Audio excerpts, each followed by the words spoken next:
Mari kita buka dalam Filipi pasal yang keempat, ya. Filipi pasal yang keempat, dan kita akan baca ayat 13. Segala perkara dapat kutanggung di dalam Dia yang memberi kekuatan kepadaku, ya. Alkitab mengatakan bahwa segala perkara, ya, dapat kutanggung di dalam Dia. Segala perkara yang dimaksudkan oleh Rasul Paulus dalam surat Filipi ini dijelaskan pada ayat sebelumnya, ya, yakni dalam hal kekurangan, dalam hal kelimpahan, dalam hal kenyang, bahkan dalam hal kelaparan. Semua itu dapat ditanggung oleh Rasul Paulus sebagai pemberita firman, dan dia dapat menanggungnya di dalam Kristus. Saudaraku yang diberkati oleh Tuhan, kita perlu belajar dalam hidup ini untuk tidak menjadi sedemikian kecewa jika terjadi sesuatu yang tidak kita inginkan, ya. Karena dunia yang kita tinggal ini bukanlah tempat yang sempurna. Bukanlah tempat yang sempurna, saudara, ya. Bahkan di Taman Eden sendiri pun di sana ada pohon pengetahuan yang baik dan yang jahat yang pada akhirnya menjadi batu sandungan bagi Adam dan Hawa, ya. Orang-orang berkata, "Pendeta, kenapa sih Tuhan tidak mencegah Hawa untuk makan buah terlarang? Kan Allah itu maha hadir dan maha tahu." Ya, jawabannya karena Allah telah memberikan kepada manusia kehendak bebas. Ya kan? Allah mengintervensi manusia dengan cara memberitahu mana yang benar, mana yang salah. Allah telah lebih dulu menyampaikan kepada Adam dan Hawa bahwa buah itu tidak boleh disentuh bahkan dimakan. Kalau pada akhirnya buah itu disentuh bahkan dimakan oleh Adam dan Hawa, itu adalah pilihan mereka. Kita tidak bisa lagi menyalahkan Allah. Ya, kehendak bebas yang dimiliki oleh manusia merupakan bentuk kasih Allah kepada kita. Tetapi ingat, pada akhirnya dalam Galatia 6 ayat 7 bahwa segala sesuatu yang kita tabur itu akan kita tuai.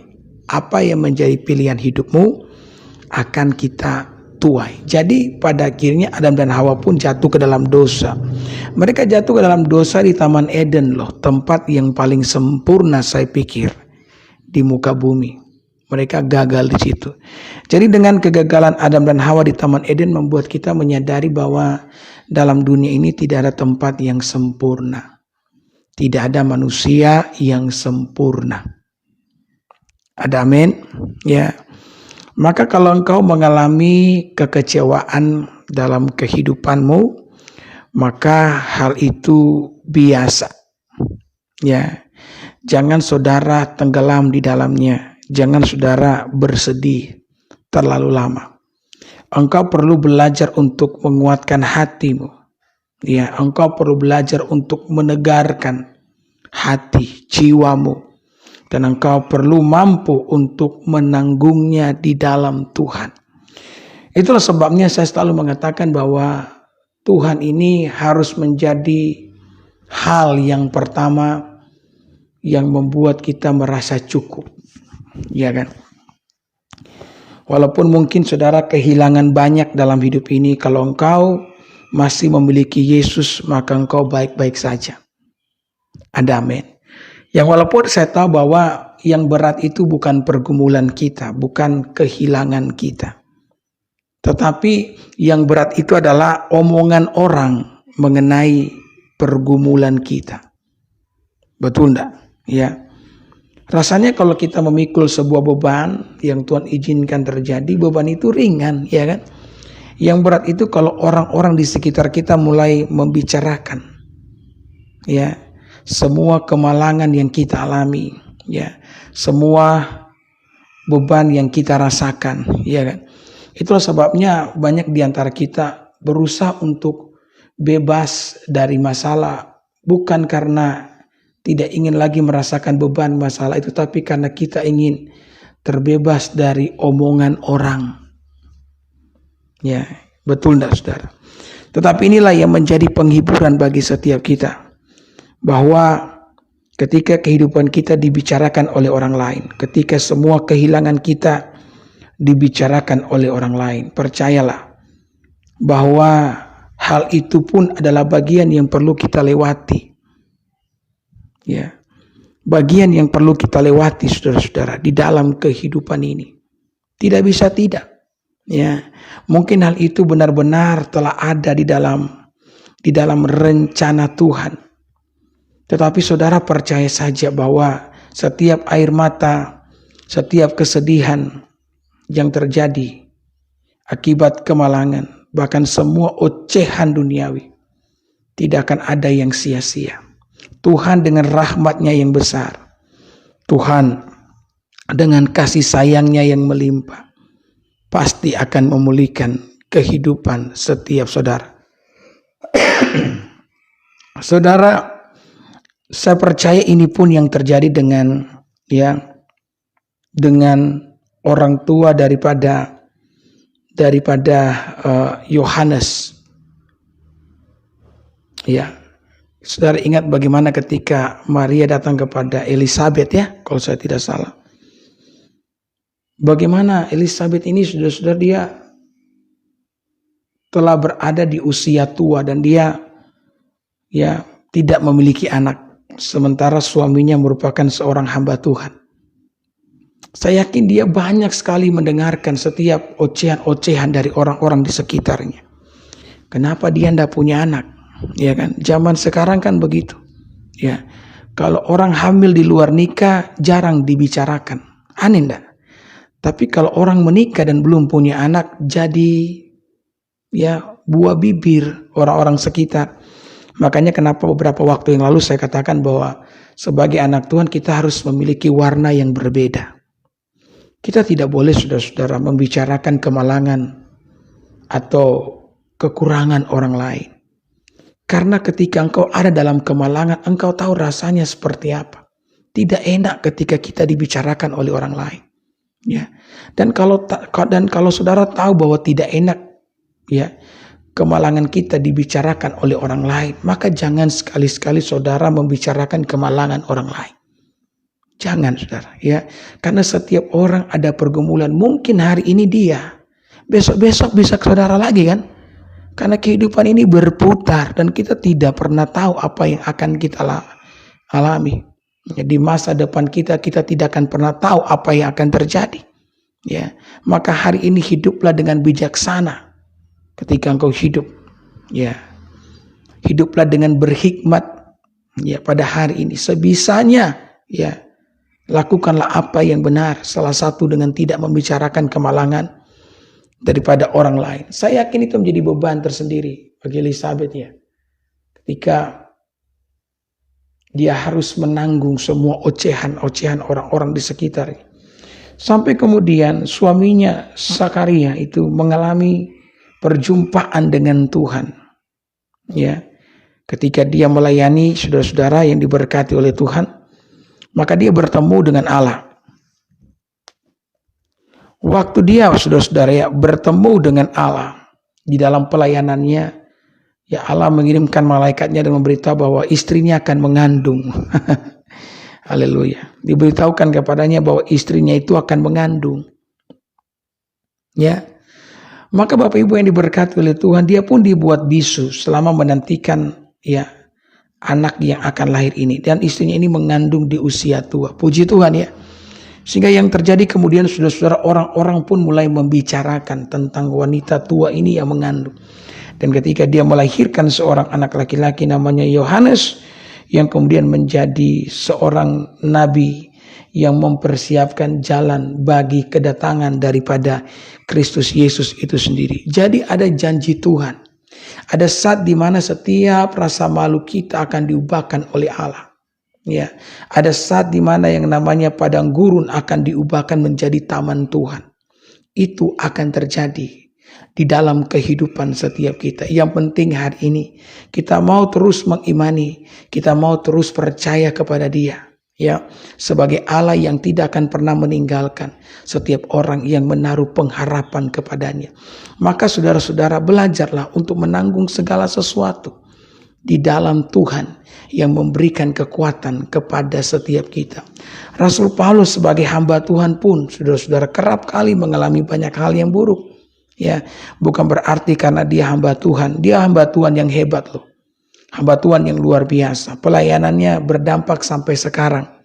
Karena dia menulis banyak sekali surat-surat kepada jemaat yang kemudian memberkati kita sampai sekarang. Walaupun dia adalah seorang hamba Tuhan yang dipakai dahsyat oleh Tuhan, dia pun tidak luput dari berbagai macam hal yang membuat dia menderita, saudara. Ya, seharusnya kita pikir kalau seorang telah dipakai Tuhan dengan dahsyat, paling tidaklah dia diluputkan dari beberapa penderitaan. Tetapi tidak. Justru Rasul Paulus pernah bersaksi dalam surat yang ditulisnya bahwa dia memiliki duri di dalam daging, dan dia telah berdoa sepanjang waktu kepada Allah agar Allah mengangkat semua duri itu sehingga dia bisa mengalami kelegaan. Ya, bayangkan seorang Rasul Paulus, sekelas Rasul Paulus, memiliki duri di dalam dagingnya. Kemudian apa yang Tuhan katakan? Paulus, cukuplah kasih karuniaku kepadamu, sebab justrulah dalam kelemahanlah kuasaku menjadi sempurna. Artinya apa? Tuhan mau nih di dalam kekurangan, di dalam semua hal yang tidak baik di dalam dirinya, dalam kekosongan yang dimilikinya, Tuhan mau bahwa Rasul Paulus mengisi semuanya itu dengan Tuhan. Kekurangannya diisi dengan Tuhan, kekosongannya diisi dengan Tuhan. Ya, karena kita mengatakan justru di dalam kelemahanlah kuasa Tuhan menjadi sempurna. Saudara, manusia perlu mengalami akan hal ini, ya, supaya kita bisa belajar menggantungkan diri kepada Tuhan. Kenapa? Karena kesombongan adalah hal yang tidak diinginkan oleh Tuhan. Saya membaca Alkitab dan saya menemukan ada banyak sekali, saudara-saudara, ya, bukti-bukti, bahkan di awal kitab yang kita miliki, kitab Kejadian, di sana banyak sekali bukti-bukti yang menunjukkan bahwa manusia itu tidak perlu diajar untuk menjadi sombong.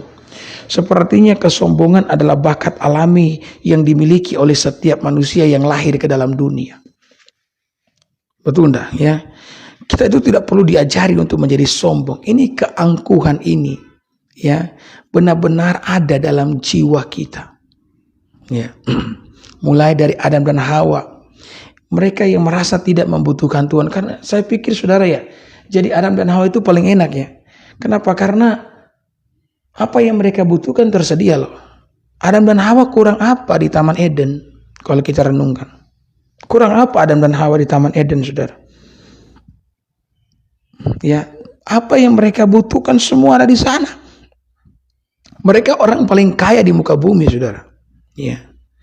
Tetapi yang kemudian ketika iblis berkata bahwa kalau kamu makan buah terlarang ini, kamu akan jadi seperti Allah. Ini sombong loh. Ya. Maka tiba-tiba hal yang tadinya di sekitar Adam dan Hawa itu mencukupkan mereka, sekarang mereka tidak lagi merasa cukup. Sepertinya ada yang kurang. Ya. Yakni mereka ingin menjadi sama seperti Allah. Seolah-olah apa yang diberikan Tuhan itu tidaklah cukup. Makanya saya mau kasih tahu kan, keinginan manusia itu tidak pernah terpenuhi. Jatuhnya Adam dan Hawa di Taman Eden membuktikan akan kebenaran ini. Maka kita tidak selamanya bisa mengikuti keinginan daging kita, saudara. Karena kalau kita terus mengikuti itu, kita akan berujung kepada kebinasaan. Saya yakin, saya percaya apapun keadaan yang saudara alami hari ini, itu adalah yang terbaik bagi saudara. Amin. Itu yang terbaik bagi setiap kita. Adam dan Hawa tidak pernah merasa cukup. Karena kalau mengikuti keinginan daging yang model begitu, maka yang terjadi kemudian mereka ingin menjadi sama seperti Allah kan. Ketika mereka ingin menjadi seperti Allah, maka mereka dijatuhkan. Saudara, banyak cerita. Kain pun memiliki sifat yang sama, ingin jadi yang terhebat daripada adiknya Habel. Nimrod pun demikian. Kenapa Tuhan mengkacaukan bahasa di muka bumi ini? Sehingga kita punya mungkin ribuan bahasa, saudara-saudara. Karena kesombongan daripada Nimrod yang ingin membangun menara yang dia katakan ujungnya sampai ke langit. Dan dia ingin menyamai Allah. Kesombongan itu sudah dicatat dalam Alkitab. Bahkan pada awal-awal dalam kitab Kejadian itu sendiri. Maka saudara-saudara, Alkitab mengatakan bahwa tinggi hati itu mendahului kehancuran. Sedangkan kerendahan hati itu mendahului kehormatan. Ini firman yang Tuhan sampaikan kepada setiap mereka ya yang membutuhkan Tuhan. Amin. Ya. Itulah sebabnya kita mengalami semuanya itu untuk mencegah kita dari yang namanya kesombongan. Supaya saudara bisa belajar cukup di dalam Tuhan, segala perkara dapat ku tanggung di dalam Dia yang memberikan kekuatan kepadaku. Saya sungguh percaya kalau Tuhan menjadi sandaran kehidupanmu, kalau Tuhan menjadi andalanmu, ya, maka engkau akan menjadi orang yang paling kuat di dalam kehidupan ini. Amin. Bahkan lebih daripada itu, saudara-saudara, engkau siap menjadi saksi bagi orang-orang yang ada di luar sana. Maka apapun yang sementara saudara hadapi, jalani, meskipun itu berat, yakini dengan iman dan pengharapan bahwa Tuhan tidak akan pernah meninggalkan saudara. Dia tidak akan pernah membiarkan engkau. Engkau boleh kehilangan apapun dalam hidup ini, tetapi selama engkau masih punya Yesus, maka engkau masih baik-baik saja. Sebab saya memilih, ya, walaupun mengalami hari terburuk asalkan bersama Yesus, daripada mengalami hari terbaik dalam hidupku tapi tanpa Yesus. Karena Yesuslah yang memberikan nilai untuk segala sesuatu yang kita miliki di dalam kehidupan ini. Jangan terus-menerus mendengarkan apa kata orang. Yang terpenting itu apa kata Tuhan. Relakanlah hatimu untuk dididik oleh Tuhan dalam jalan-jalan yang dikehendaki oleh Allah, supaya saudara boleh melihat kemurahan, kebaikan, damai sejahtera dan sukacita yang berasal daripada Tuhan. Amin.